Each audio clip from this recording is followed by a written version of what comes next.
All right. I don't know how fast people are going to kind of file in here. BP Hero Podcast, Season 4, Episode number 1. Going to take about 5 minutes here. Let the crowd kind of pile in before I get started with the podcast. Trying something new.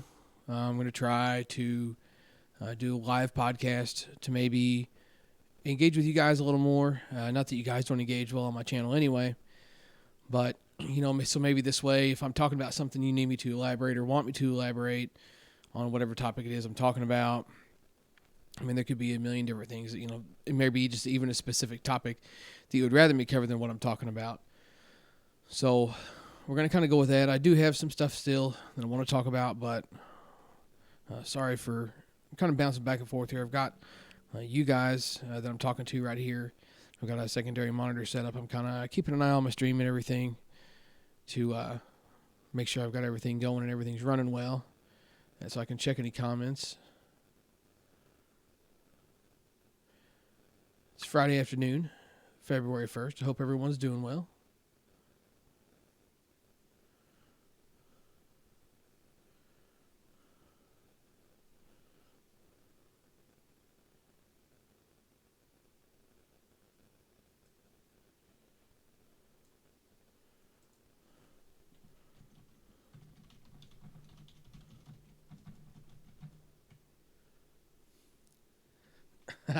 The combat jacket, man, that's old school stuff right there. I've had this thing for, I'd say probably 6 or 7 years, maybe even more. It's one of my favorite sweaters. I don't hardly wear it anymore, but I love this thing. Had to bust it out. And of course, got the new clean, BP Hero beanie here. Be sure and get yours while supplies last. We got the red and we got the blue. I left the blue in the other room. I'm not going to get up and go get it, though. It's on the channel. So, like I said, I'm going to give just a few minutes here, let everybody kind of file in. I guess I could chit-chat with you for a minute. See, got old Double Bagel checking in. He says, hi, what's up, dude? Freezer Burn 840 wants to know how cold it is. Dude, I think, let's see, I'm going to check my weather app. Quiet that down. I do know it is finally starting to warm up. We had temperatures down. I think the wind chills here got to somewhere around a negative 10 or so. It's 37 right now, as you can see there. So it's a miracle. It's starting to warm up. It's funny that 37 feels like 70. It's supposed to be, I think, 60-something this Sunday. So I'm going to try and get some swings in. There's still snow and stuff on the ground, but I'm going to try and make do with it. Big Daddy's in the house. What's up, dude? Got the audience filing in here. Up to 26 viewers. What's everybody's plans for the weekend? Is everybody playing softball anywhere?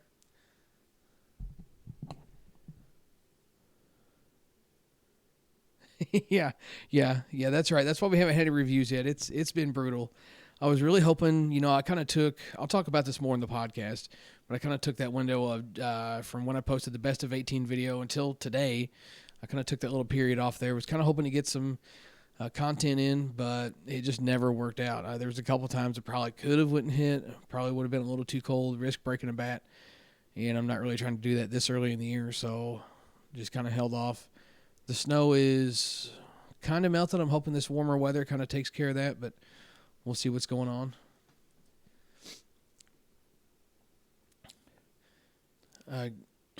Mr. Paulson says, hit indoor, and that is an option. Hitting indoors is everything looks good in a cage. That's probably my rant with reviewing bats in a cage. Everything looks good. Exit speed looks fast. It looks like you're killing the ball.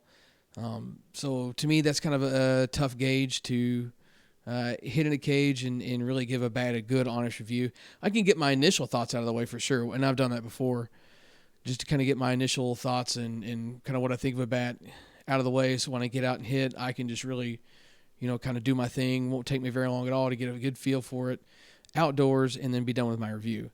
So that is an option as well, but I also don't like doing like a 2-part review. Ooh, playing ball in Vegas, Mr. Mendoza is. That sounds like fun. You playing at the BLD out there?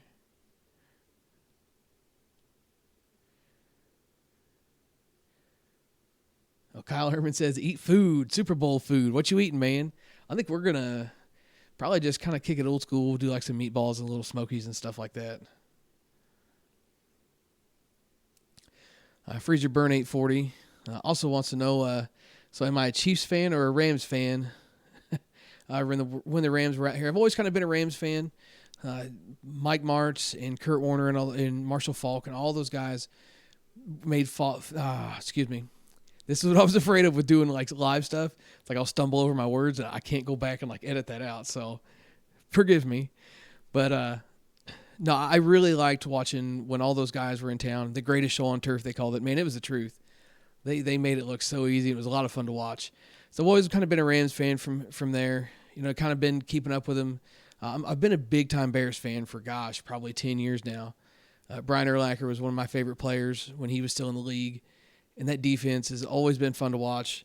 They've had their ups and downs, don't get me wrong. I'm not saying the Bears have been good every year, but it was good to see them finally have a great year again. Cody Markey, oh man.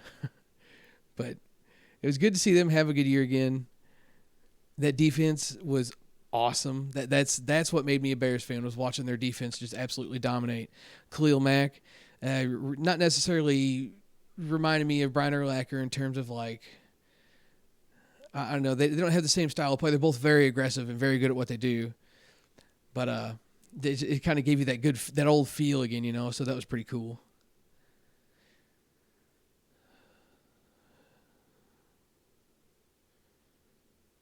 Oh, I got Houston, Texas in the house. All right. Probably going to let just a few more of these guys file in here, and then I'll kind of get started with some of the stuff that I do want to talk about on the podcast. I can already tell this is going to be a lot better than kind of the other way I was doing it, you know, record and then post it to YouTube. I'm already liking this better. I can see your guys' comments as I go, so maybe I can elaborate on something a little more. So I think this is going to work out pretty well. I do, however, still want to share this to the Facebook page somehow.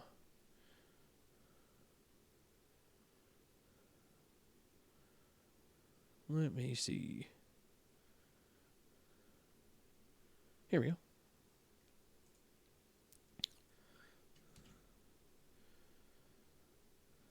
So forgive me for just a second here, guys. I'm working on something. Stream might get kind of glitchy for a minute.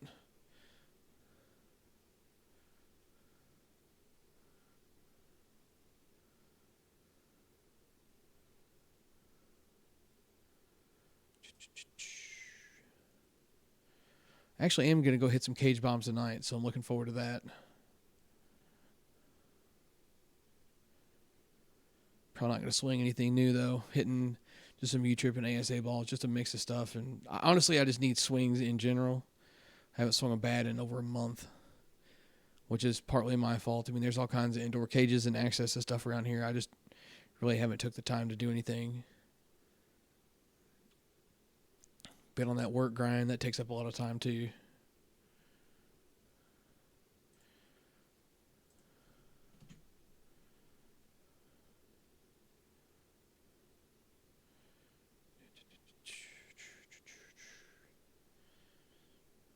There we go.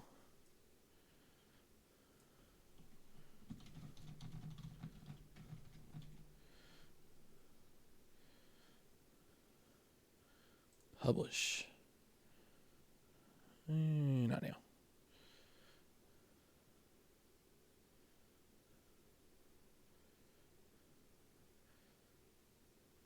Okay, there we go.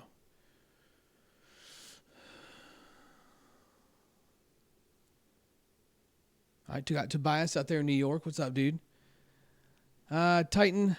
I might talk about the Anarchy Monster Beef. I don't know. There's so much to that, and I wouldn't say I'm right in the middle of it, but I definitely feel like I maybe play somewhat of a factor in their eyes to part of this beef because, you know, obviously I don't do any of their reviews, but I do Anarchy, and Anarchy gets good reviews from me, and I know that antagonizes a lot of them, they've gone as far as saying that I'm paid and I'm sponsored by Anarchy. And if Anarchy's paying me, I'd like to know where the checks are going, because I haven't seen any at the house yet.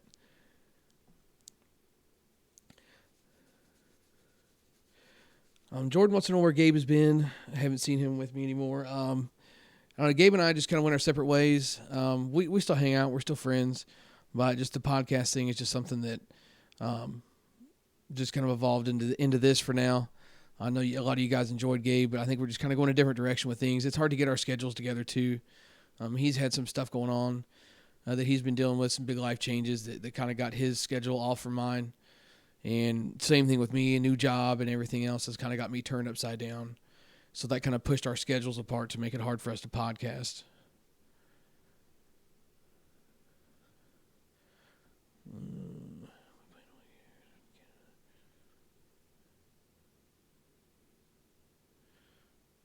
Greetings from a 60-degree Colorado. What?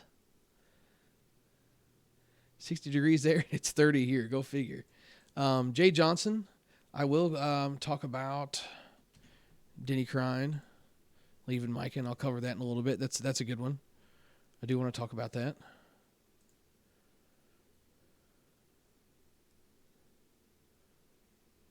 Ryan Johnson made it. Look at you, dude. Ooh, man, look at this. Oh, okay. It's got a bus parked outside the window, so the sun is shining right off of that, right into the window here. So sorry about the glare there, guys. Jordan, we do play tournaments. Just haven't played a whole lot together. He's been playing on a couple of different teams. I've been struggling to find a team to play on. I'm going to elaborate on that a little bit in a little bit of this podcast, too. 2018 was kind of a funky year for me.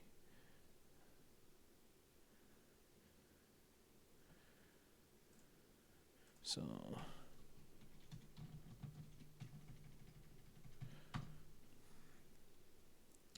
2 more minutes, and then we're going to get rolling with the podcast.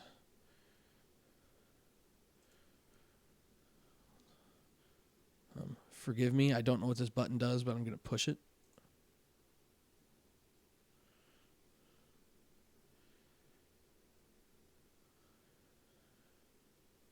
Huh. Okay, I don't know what that did.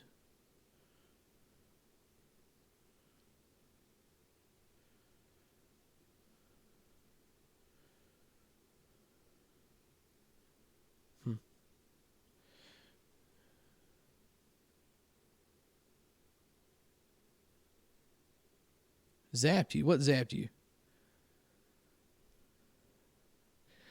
Freezer Burn picked up the 2018 Baker, and he loves it.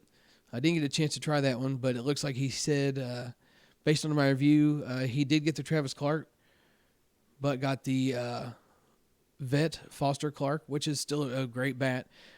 I just prefer the Travis Clark model a little bit more over the Vet, just because I'm a big inload guy, and that big heavy inload in the Travis Clark was right up my alley. Oh, you goon. You had me thinking I actually did, like, something went wrong. Not that I zapped you, but like something went wrong. Like I blocked you on the stream or something.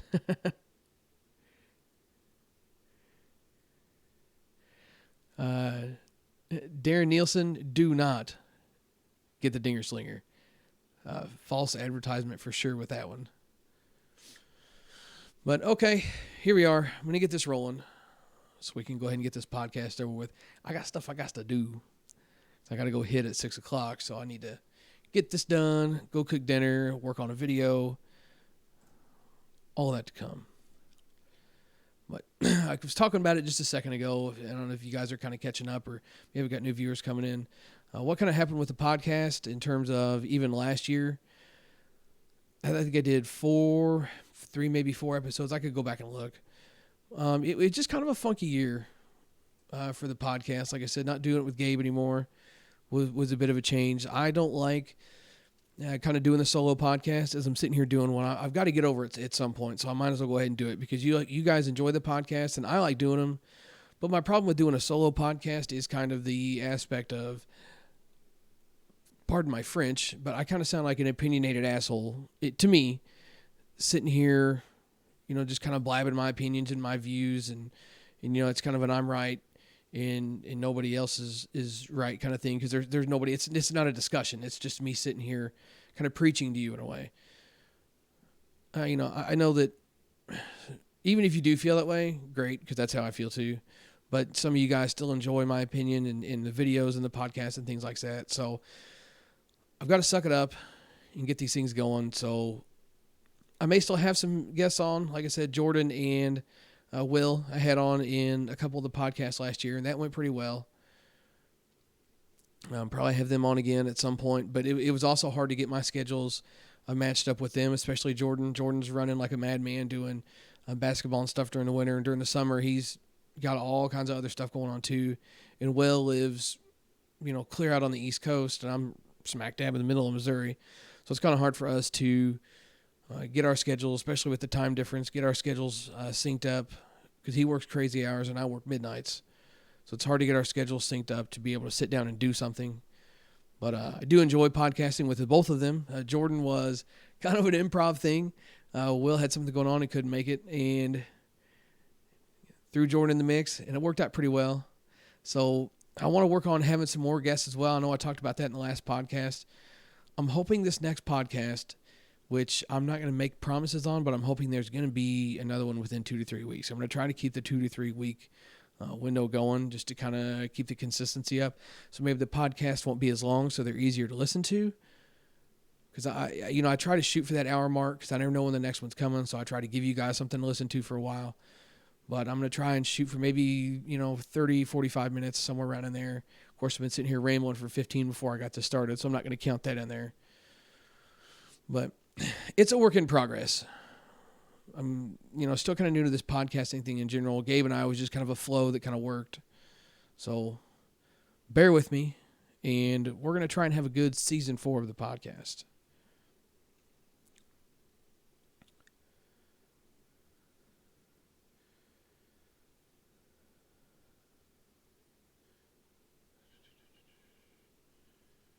Hang on, I'm reading some comments, make sure I'm not missing anything. LRG Sports wants to know about putting the podcast on a podcast platform, and that's something else that I want to work on as well. I like having it on YouTube because I try and keep all my content based on YouTube here. So that works really well for me. But I can definitely see where, you could just pop an earbud in, or, plug it into the car, or play it over Bluetooth in the car and just ride. That would definitely be convenient as opposed to having YouTube. You got to have YouTube constantly open.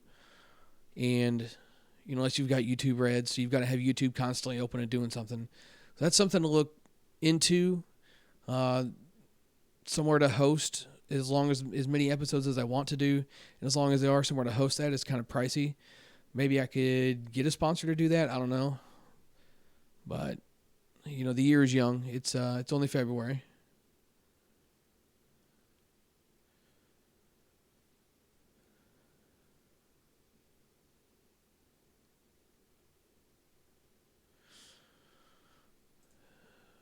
So, along with kind of talking about the podcast and stuff from last year, let's kind of snowball into why I don't know. I feel like I still had a decent year on the channel last year. There would be 3 or 4 weeks in between reviews, which is something I didn't like. I know in 2017 I had content cranking, and that was probably the best year the channel has had by far. I had videos coming out 2 or 3 weeks sometimes, whether it be a review and then a podcast and then something else. Maybe even just reviews every other day. I even did that for a while. So I want to get back to posting at least 2 videos a week, sometimes 3. I'm going to try and do more. I know I've been promising forever now that I'm going to do, kind of a pitch and tutorial series thing, maybe even some hitting tips. I don't regard myself as a great hitter, but, people still value my opinion, which is greatly appreciated. So I kind of want to go over some of that too. But I switched jobs. I went from on-call, which gave me a lot of time. I wouldn't say a lot of time, but it gave me free time at home. And then I was traveling with this on-call job, so I would be out of town and sitting in a hotel. It gave me all the time in the world to sit around and edit videos and jack around. And I was fortunate enough to have good friends out of town that come get me, haul me around so I could go play softball, go do bat reviews and everything else. And when that kind of went away because I switched jobs, I wanted to be home. I was ready for a regular schedule. Midnights isn't ideal, but you got to start somewhere. And that kind of derailed the channel just a little bit. There's no free time during the day to go hit anymore because I've got to sleep because I've got to work that night. There would be times with my last job where I could have a day or two at home and not have anything to do, get some stuff done around the house, and then go out and hit, or go to the gym, or do this or do that, whatever. But one thing I want to try and work on this year is being more consistent with my content for you guys. That's the only thing that I really struggled with last year. And I also think that kind of pushed over to a little bit of my personal performance as well. I can tell you, and I will openly admit, that 2018 was probably one of my worst years at the plate, to the point that I got frustrated. I got frustrated and just took the fall of 18 off. I didn't play a single game. I take that back. I played 3, if you want to call them league games. It was like 5-inning games. It was supposed to be some games on a Sunday league over in a small town, and it ended up being kind of a hodgepodge mess. But I played those, if you want to count those. But so basically 3 games from August until the end of the year. I'm dying to get back on the field. I was happy I had a break, but it's time to get going again. I don't really have anything to blame, my personal performances on. I think a lot of it just came from putting a lot of pressure on myself to perform, whether it be for YouTube or whatever else. And I choked. You can go back and look at the Little Rock Busch Classic vlog, or I guess it's, it's the Busch Classic. No, it's not the Busch Pepsi. It's the Busch Classic. Go back and watch that vlog. I played 2 games and then got sat the rest of the tournament, which was, I think, kind of an agreement between myself and Kevin. So it's not like, Kevin unrightfully did something that didn't need to be done. Dude had 3 hits on the tournament, 3 hits in 2 games. Just it ain't gonna cut it. So made a change there, and that's kind of like how my whole year went. It was just, I'd have a good game, then I'd have 2 bad ones. Then I'd have a couple good games, and then I'd have a bunch of bad ones.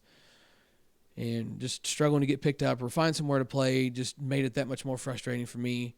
So we're going to start 2019 fresh. Maybe try and find somewhere to play. If I don't, I guess I'll just kind of run my own little show and see what happens. But, I don't know. That's one thing. Running a team frustrates me so bad, when it comes to reliability of players. That's something I do want to talk about.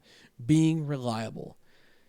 If you think you might have something going on that weekend, or, like you make plans to play softball, and I'm not saying that like everything should be put aside for softball, but if you've got plans, or, you may say, oh yeah, I'll play with you in, so-and-so town.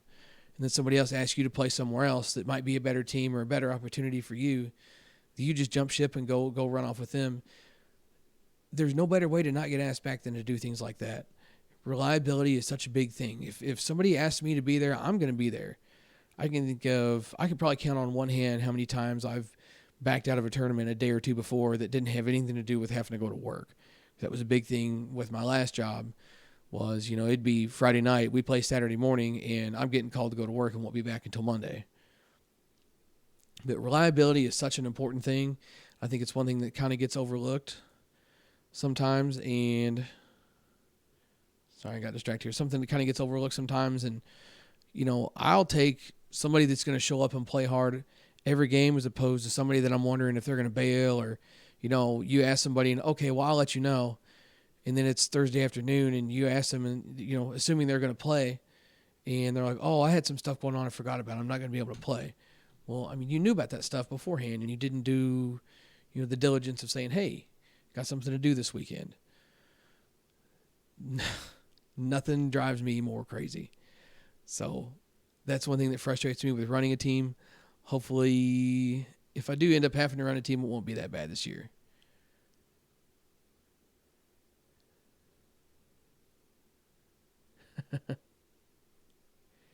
Yeah. Double Bagel says it, and he says it right. Everyone should be required to try and run a team. It's not fun. No, it is absolutely not fun. If you got the right group of guys, of course it's fun, but that's a kind of a perfect world thing. If you've got, 10 or 12 guys that you pick up the phone and say, hey, you want to go play softball this weekend? And they say yes. You do everything you can to keep those guys in your sight. Let's see. Kind of snowballing from one thing into the other. Dealing with negativity is something else that I think a lot of people, maybe not even when it comes to softball, in terms of, somebody being negative towards you or being negative towards yourself. But I mean, just kind of a life lesson with BP Hero thing here. Just life in general, man. There's so much negativity on the internet. Everywhere you look, there's negativity. Get on Facebook and scroll through Facebook and just count and see how many negative posts you find compared to happy, positive, good news posts. It's crazy. It's crazy to me how people can be so negative all the time. I'm not saying that I'm not sometimes, but some people just consume themselves in it. And that kind of rolls over to the YouTube thing. You've got people, I say you, but I mean, I've got people, commenting stuff on my channel. Hey, you're fat. You suck. You just got a fat guy swing, or, this guy's a scrub, on and on and on. And, I never once said, I'm some kind of all-star player. And I mean, I'm not, trying to hide the fact that I'm, a big guy. I'm not hiding that fact, but people will do anything to focus on negativity. And it's just something that drives me crazy. I think that kind of holds back the softball community a little bit when it comes to, YouTube and the online presence. You've got some of these guys out here that want to maybe start a YouTube channel, get inspired and do that kind of thing. There's nothing wrong with that. All it takes is a $10 tripod, a $5 smartphone mount, both you can get off Amazon Prime. You stick your phone on there, you record your video, you post it to YouTube. It's as easy as that. But everybody's worried about what somebody's going to say about them because you've got every ass bag that wants to say something smart hiding behind a keyboard, and it's just frustrating. I don't let that stuff get to me. I mean, people can say pretty much anything they want to me or about me. I've either heard it before, or B, one or B, herp. No wonder people make fun of me. One or two, I just don't care. You're not going to say anything that's going to get to me too deep, and I'm not going to let it bother me. That's kind of my thing with it is I'm doing what I enjoy, and you should do what you enjoy. If you want to make softball videos, by all means. Nothing should stop you from making softball videos. Don't be worried about what, this person's got to say or that person's got to say, or, hey, you suck, or hey, this review wasn't any good. Okay, well, the same thing can be said to you, dude. $10 tripod, $5 smartphone mount. You go put your phone in your tripod and you show us what a good swing is. You show us what a good review is. You show us how awesome this bat is that I said sucked, or vice versa. Why? Those people just want to sit around and spread negativity and kind of drag the community down when, there's times where the community kind of needs to be picked up a little bit. There's lots of good guys out here that are reviewing bats. I can, I'm not going to sit here and name a bunch of names right now because, if anybody gets left out, then there's that you got to deal with. But, you've got the softball community that I feel like is growing on YouTube, and I think it's really up to us to kind of make sure that it's going to stay headed in that direction. I've seen more and more people posting reviews. I mean, it's 2019. Every phone has got a camera on it. I mean, and they're great cameras. You don't need some big fancy $1,000, DSLR camera, which I do have. It makes it convenient. But I can tell you right now that I could take a video with that and put this right next to it and take another video, and you wouldn't see a very big difference between the two. So I guess the point being is you don't need all the fancy equipment and everything. Go out, set your stuff up, and record yourself taking some live BP. Even if it's for the betterment of you, even if it's for, YouTube to see so you can do your reviews, there's all kinds of things to do it. That's how I got started. I got started, basically, I wanted some help with my swing. And I was on Softball Fans Forum. Great place to go, good outlet for, kind of getting into some of that stuff. I wanted some help with my swing and was swinging some I don't even remember, I think probably a combat, because that's, what I was ate up with at the time. I was swinging some combats in the video, and I'd take a video, get a little bit of feedback, I'd go back and apply that feedback, and then take another video and just kind of chipping my way through it there, working on improving my swing. And, somebody asked, hey, well, what about this bat you had laying there? I'd like to see a review of that. So next time I use that. And then the time after that, it was, hey, well, what about this bat? So then it became, using a new bat. Well, then I used a new bat and somebody wanted to know about, the bat that I was using in the video while I was trying to improve my swing. And from there, it just kind of snowballed until I realized, like, this is starting to gain a little traction. I was having fun taking the video, hanging out with my buddies and taking their videos too, and kind of editing all this stuff and putting it on YouTube. And it just kind of evolved into what it is now. So I think that's pretty cool. And I highly encourage anybody that might be even on the fence about doing it, at least give it a try. Yes, there is the money side of YouTube that, you do make some money off of YouTube, but I'm here to tell you that it's pennies. It's nowhere near what you put into it. The time I've put in, there's times where this feels like a second job and I'm getting paid pennies on the dollar for what I should be earning. But it sustains the hobby. That's something you got to remember too. It sustains the hobby.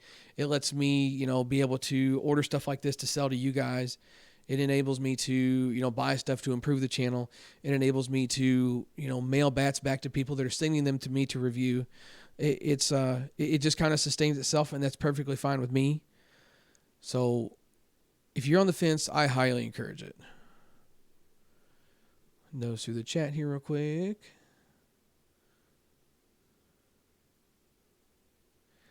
Jamie says I'm being negative. Jamie, go on, dude. I don't want to hear it from you right now. Hey, who's everybody got in the Super Bowl, by the way, while I'm snooping through this? Who's everybody taking in the Super Bowl this weekend? I mean, it's hard to bet against TB12 in this thing. It really is. But I don't know. Maybe the Rams are going to give them something they haven't seen. Aaron Donald is a big, big threat. So, maybe he's going to kind of be a game changer for them. We'll see. Brady hasn't been sacked all postseason. If he can change that and get a little bit of pressure on him, it could be a whole different ballgame. And, yeah, Jim Peterson, I do agree. I'd rather play on a bad team with guys that are being positive versus a better team with sucky attitudes. I completely agree with that. I've always said you could take 10 mediocre players and you could, A, have more fun, and B, potentially play better. So I did A and B instead of A and 2. And potentially, play better and have a better tournament because you've got guys that are gelling. They're getting along. They're kind of clicking a little bit as opposed to, you got maybe 3 or 4 good guys on a team and then, you couple your village idiots that are good ball players so you keep them around. Chemistry is real big when it comes to softball. It's not as big of a team sport as, say, something like basketball or anything like that, but chemistry definitely plays a big factor, especially when you're talking adults with egos. So that's something you really got to keep in mind. I would rather take 10 mediocre guys than 10 studs that don't get along because it's going to do nothing but be detrimental to the team. So I definitely agree there. I'd take 10 mediocre players and go have a blast with them going 2-2 as opposed to, taking first or second place in a tournament and everybody hates each other by the end of the day.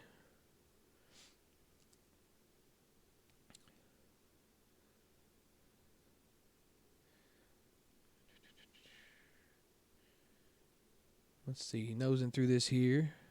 Ryan Johnson said he has referees for the win. Dude, you're a goon. That is funny, though. LRG Sports says he thinks the refs are going to determine the outcome of the game.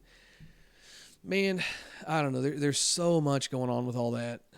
I mean, you've got all the big calls they're missing, but I always wondered, is it the fact that they've always missed these? Aside from the big example here is definitely not the pass interference call in New Orleans. That was a whole different deal on its own. That was so bad.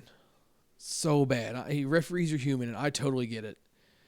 But there's been so much said about that, and there's so many conspiracy theories. It's something you really want to think about or wonder about. But man, it's just crazy. But outside of the blatantly obvious stuff that got missed, which is kind of I guess I'm contradicting myself with this topic, but has there always been that many missed calls? But the fact that social media always brings it to everybody's attention now, you see everything. Or do you think it's just getting that bad? I mean, yeah, you've got Tom Brady and his, corruption with the NFL and all this other stuff. But at the end of the day, I mean, the dude's a winner. The dude's a gamer. I'm not, big Brady. I take that back. I'm kind of a Brady fan, but I'm not a Brady homer. Like, Tom Brady's not the one and only, and Bill Belichick's obviously a good coach, but they can be beat. There's no doubt about it. And I think Sunday, depending on how the game starts, is how I think it's going to dictate how it ends. If the Rams can kind of get out and get rolling a little bit before the Patriots can really just take off and kind of let TB12 do his thing, I think it's going to make a big difference.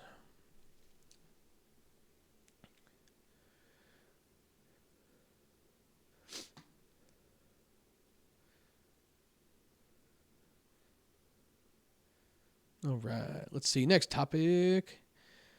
So somebody asked about Denny Crine leaving Mikan to go to Wilson. And that was kind of a big move that I kind of heard some grumblings on it. There was a few rumors going around. So people messaged me wanting to know if I'd heard anything about it. And I hadn't really heard anything. But there was rumor going around that Denny Crine was going to be with Wilson. And he'd been pretty quiet. There was everybody saying that something was going to happen because, Denny Crine had his DC-41 for 2019, and he didn't go to the shoot for the bat. It's Mike Brambilla. I can't know how to say his last name, so forgive me on that one. Swinging the bat in all the promotional stuff from Mikan. So, whether that was kind of they were already kind of, tired of each other, I don't know. But it was All-American Athletics, I think, made the announcement that Denny Crine, Chris Larson, and Bryson Baker will be with DeMarini this year. Bryson Baker was kind of a surprise to me, but I guess if he's leaving Resmondo and going to play with TDB, they are going to be yes, I think they're going to be a DeMarini team. I could be wrong on that now that I say that. But regardless, you got him going to DeMarini. Larson going back to DeMarini doesn't surprise me. Then you got Denny Crine jumping ship. That kind of surprised me. And another one that I haven't seen a whole lot of people talking about is Kevin Philby's back on a conference roster. Going to be swinging Easton according to a couple of his Facebook posts. But Kevin Philby's going to try to get back in the game. So I think that's pretty cool. He was kind of out of it for a minute there, but he's going to be back and playing. So that'll be kind of cool to see. But it was kind of a surprise to me to see Denny Crine leave. Rawlings, Mike and whatever, and go to Wilson. Because Denny Crine has been with Mikan since I started playing softball, clear back to, I think what was it? There was the Psycho, and then the next year, I think he started swinging the Psycho. And the next year they had the Denny Crine Psycho, and I think it just the DC-41 line just kind of evolved from there.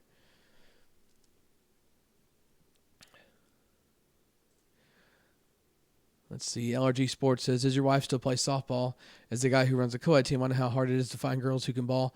Yeah, she still plays. She's kind of, over it at this point. She'll come out and play if she wants to have fun or anything like that. But she's kind of over the competitive, got to go win every game softball.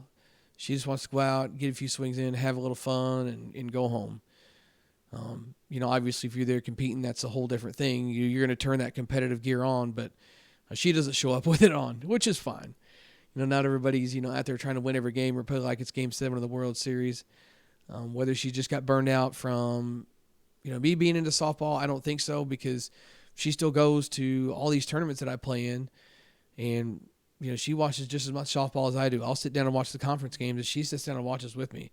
She loves softball. I think she's just kind of over the necessarily politics and worried about winning every game you show up to, because you've always got the tryhards. We live in a pretty rural area, so if we're playing co-ed, it's usually kind of some podunk stuff. And you've always got a handful of tryhards that want to come out and ruin everybody's good time, or try anyway.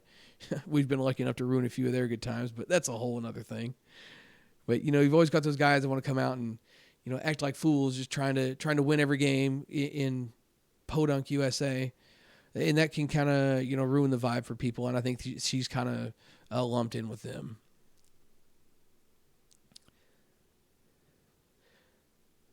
Yeah, Fish Dude, I did see your clips, which I think you had what? You had Cannell. You had Cannell. Oh, gosh, I went blank. You had Cannell, Rainier. Andrew Collins. Andrew Collins and a couple others. Yeah, I saw the the videos there. That was pretty cool. You were able to get out and see them do their thing. Watch them play a little bit and kind of have some fun. Does anybody have any topics or anything they do want covered while I'm thinking about it? I'm not out of topics or stuff to talk about, but I do want to make sure that, if you guys got any questions, I can, definitely talk about those. Jamie Baker's asking, top U-Trip sticks for 2019 preseason. Dude, I don't know. I mean, if U-Trip is anything like it was last year, I'm telling you, U-Trip bats are crazy right now. Performance-wise, yeah, but the other thing with them, too, is, pretty much with the exception of just a couple, everything performed extremely well last year. Putting them on the radar, putting them on the compression tester. They all tested about the same when they were new and after they had a handful of swings put on them. And the radar readings were all about the same. I didn't see anything that stood out 5 or 6 miles an hour or even 2 or 3 miles an hour above the rest. It all came down to how did a bat feel in my hands, and I don't know how to explain it. I guess part of my reviews are based on how well a bat works for me, but I also try to be unbiased a little bit in terms of if I'm not a big bounce bat fan, but if I'm swinging a bounce bat, I'll be a little bit fair and say if I'm a bounce guy, do I like how this bat swings?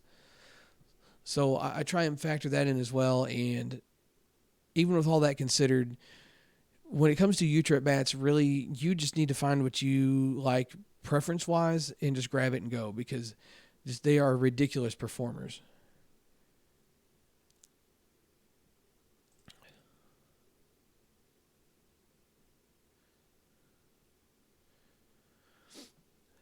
Let's see.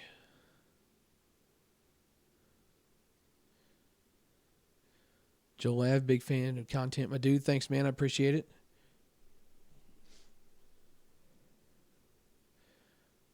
Oh, good grief. I'm falling behind here. Man, you guys are taking off now. Best 2019 bats. Just talked about that. Anarchy U-Trip. I'll be interested to see what those are about. Their ASA bats are great. Kind of talked about that earlier. No paid promotion here. If it is, guys, you're sending the check to the wrong house. I need those checks. I do want to get out and try their U-Trip stuff just to see what it's about, but I need it to warm up before I'm starting to do any of that. Especially if I'm hitting a U-Trip bat, I want to review it with U-Trip balls, and that's not a good idea in 30-degree weather. But my man Jamie Baker has a review up on his YouTube channel of him swinging one. It seems like it's going to be a pretty decent bat. He's pretty down to earth with his reviews, and we'll call a bat for what it is. And he said he liked it, so I'm anxious to get a chance to try one. Leo Rogers wants to know if I'm going to be at the Hooters tournament this year. I don't know. I don't know what the plan is for any of that yet. I need to sit down and look at the schedule and see. I thought about maybe even trying to do a couple of subscriber tournaments. I know it's going to be hard for guys that live out of state to try and make it, but I feel like there's maybe enough local guys or a local presence within the BP Hero community here to maybe put something together and go out and play a tournament. I thought that'd be kind of fun. So maybe I'll do something like that for those.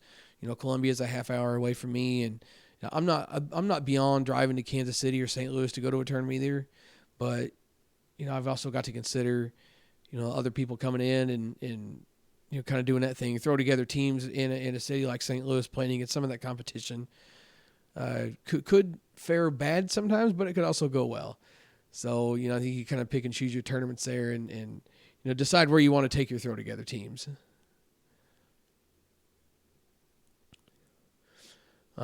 Nicholas Kinder wants to know if Resmondo is the team to beat this year in U-Trip. The Pure Sports team does look solid. There's going to be a few teams that look solid. The rosters are out. I don't have them sitting here in front of me. I could look those up, but quite frankly, I'm just lazy and I don't want to. But I have seen the rosters, and Resmondo is going to be tough.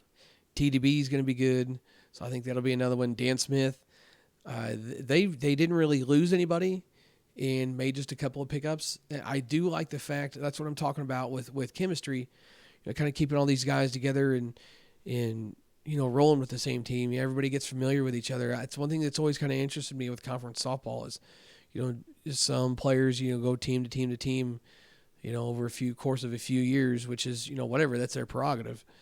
But I always wanted to know what it would be like for a team to be able to stick together.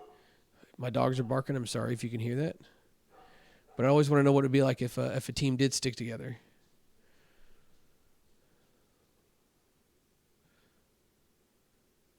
Let's see. Wife's pulling in the driveway, so probably going to finish up this podcast here pretty soon.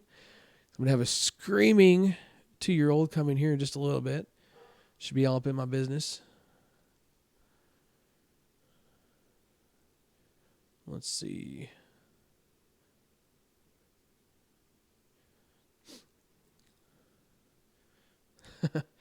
Jim Peterson wants to know how us Midwesterners survive the winter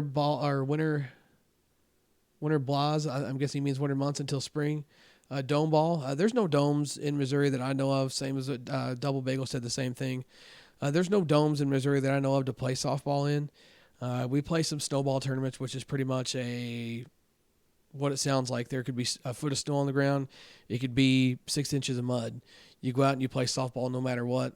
They're okay. I mean, it's definitely if you've got the itch and want to scratch it, that could be up your alley. Really, the only ones I'm ever interested in playing in are the ones that are limited home runs, so I don't have to go stomp through the mud after I hit the ball. You just swing for the fence. If you hit it out, you go sit down. If you don't, you go sit down. So I'm not a huge fan of snowballs, and like I said, unless they're unlimited, so there is those. There's a couple of tournaments down south in Branson. I think there's like a Little League baseball complex that they host some unlimited home run stuff, and it's got turf fields. I know there's been a few of those. I actually think there's one next weekend. So there's a few things here and there, but really besides going and hitting indoors, there's not really a whole lot. See, Joe Lav, I did not swing the All the Way Live Worth Legit. Never got around to that one. Double Bagel says, yeah, we got a big empty one in downtown St. Louis. Yeah, we sure do. Okay, Jamie did clarify on his thing that, being more precise with his top 5 preseason list, and he's just more lines wanting to know the bats that I want to try out. I'm really, really, really interested to try the Easton Wildfire Flex, which is the softball fans exclusive. I'm really excited to try that one. I've got one here at the house, sitting here ready to go. I just need this weather to clear up a little bit. I really want to try the BJ Folk. I really want to try the Twisted Mistress, and I really want to see what the KP23 is about. Is it going to be kind of that same funky and loaded thing, or is it going to be a legitimately unloaded bat this year? So I'll be interested to see what that's going to be like.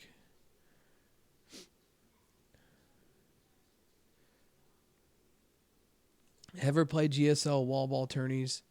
And if so, what are your thoughts on it? I have not played GSL wall ball. Don't know anything about that. All right, probably just going to take a couple more here because I got kids getting ready to knock the door down here. Aaron Shibby, can you explain back compression and what they're supposed to be at? Like, what is a failed compression? So basically, when in terms of speaking with back compression, let me pull up for you. I'm going to do this. Ooh, fancy. I'm going to drag this over here. And we're going to go to YouTube.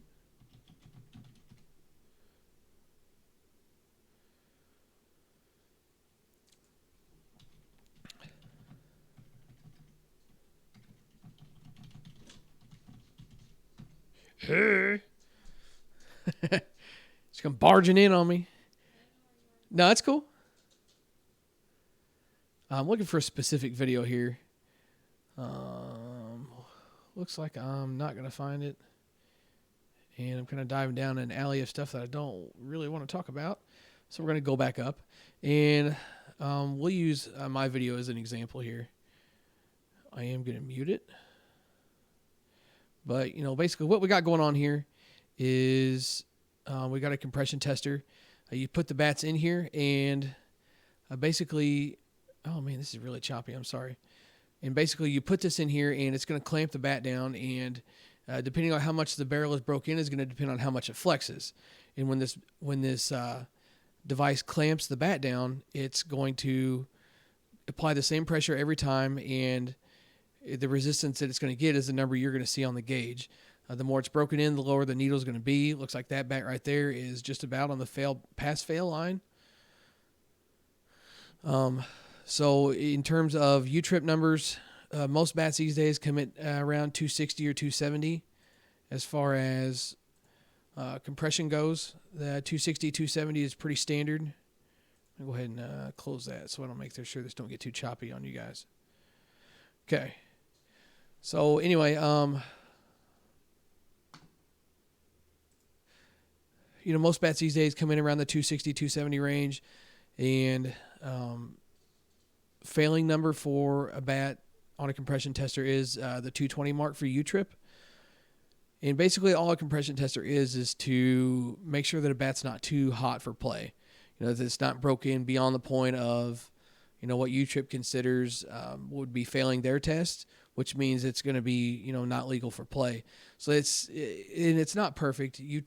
Compression testers, altered bats can still get by. It's to make sure that bats are legal in terms of not being too broken and kind of look for something that's altered.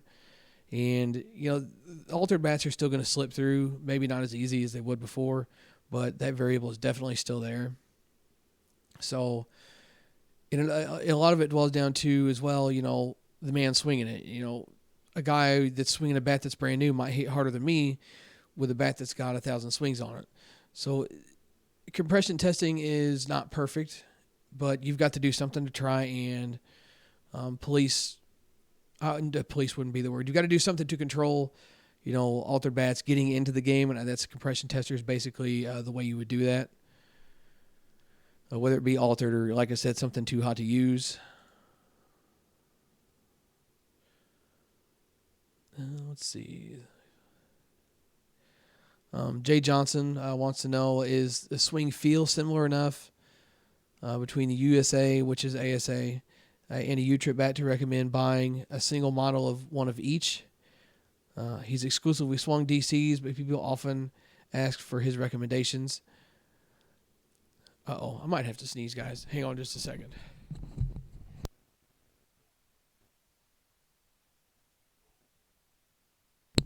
Okay, I'm back. Sorry. So he's basically wanting to know, from what I gather from the question, like if you really like DC41s, would you get a U-trip and an ASA DC41 if you like both? Yeah, I would agree. Most generally speaking, as long as the ASA counterpart is good. There's been times where the U-trip bat will be good and the ASA one's not all that great. But if both are good performers, then there's no reason why you wouldn't just get one of each.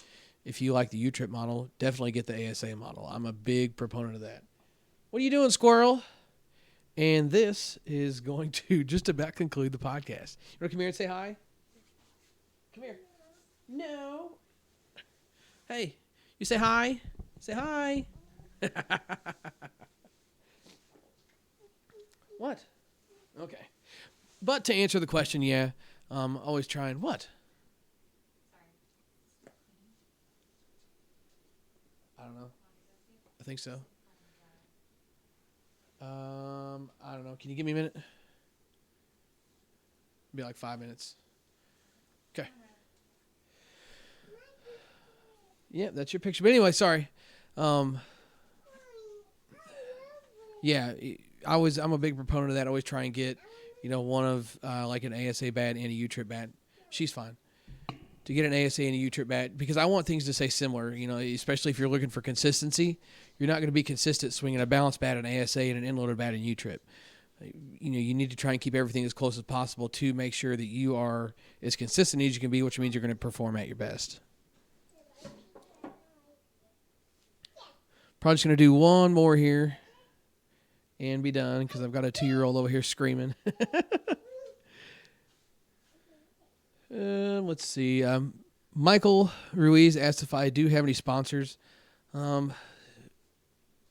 Yeah, I do. I guess you could say Evil Sports has done a great job of taking care of me. There's like nothing set in stone. It's mine. Can I have it? Okay, thank you. Sorry, guys. There's nothing set in stone, but the owner of Evil Sports and I have a good working relationship. We talk on a somewhat regular basis, not as much as we have been. He's a busy guy, and like I said, I have been too. But we're always just a phone call away from each other, and that's pretty cool. he, it all kind of started from, me just really, I wouldn't say necessarily pushing the evil stuff, but always saying that I preferred evil in my videos. And he kind of took notice of that. And he and I kind of built a relationship from there to where, he takes care of me, sends me stuff when I need it to make sure that I've got balls to hit for my videos and new stuff to try out too, just so you guys can see, and just kind of another field test for him. So there is that, like I said, there's nothing set in stone. There's no paper contracts or anything like that, but I do prefer evil. I will be using evil in 2019. And I do work with softball fans as well, so I guess you could say, I'm somewhat sponsored by them.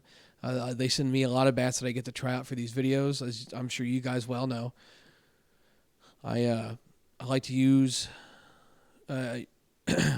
sorry, I got distracted. Whew.